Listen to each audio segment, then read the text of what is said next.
climbing mountains, you have to have each other's back. You think about the people in your life that have your back. Those are the ones you trust. Those are the ones you're willing to trust with your life, or trust with your money, or trust with your position, your job, your career. Those other people in your life that maybe you don't come to mind real quick when they say who has your back, how can you move them a little closer to getting your back? So you experience some of the high moments of reaching the summits, of reaching peaks within your project, within your office, within your workforce, within your team. Some tips that I like to use about building trust, and not just building trust, but building trust fast, because on these expeditions we do have to build trust fast. One is vulnerability. Willing to become vulnerable. Take the time to share personal stories, share personal histories, socialize with each other outside of a work environment. Do proper introductions. On the beginning of an expedition, when we do our introductions, sometimes we'll take 3 or 4 hours. I won't say what's your name, what's your favorite color, where are you from, what do you do when you're at home. I want to know who you are as a person.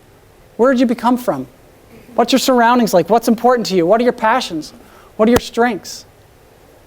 You getting to know these things helps you humanize people, helps you find things in common, helps you relate to them better. Think of someone you've had a conflict with recently. Someone that you maybe have disliked a little bit or are maybe butting heads with. Do you trust them? That's probably not the first person that comes to mind when you think trust.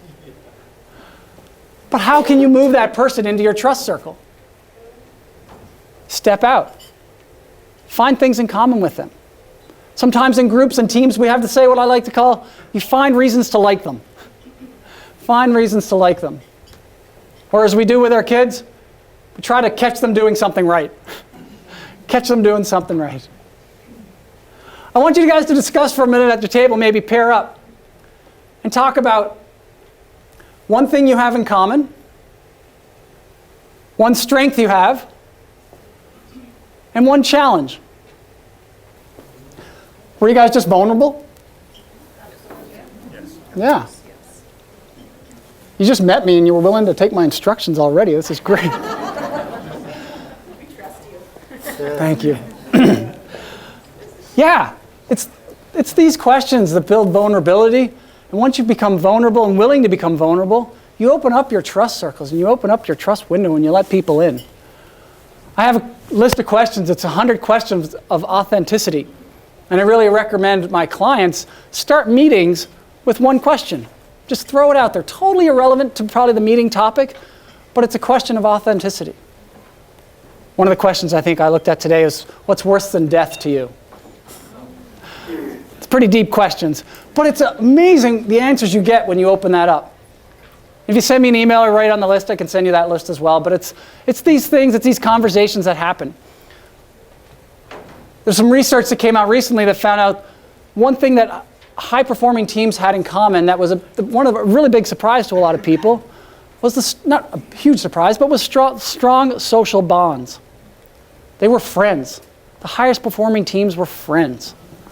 Just think of the teams that you've been successful on, teams that you've been on.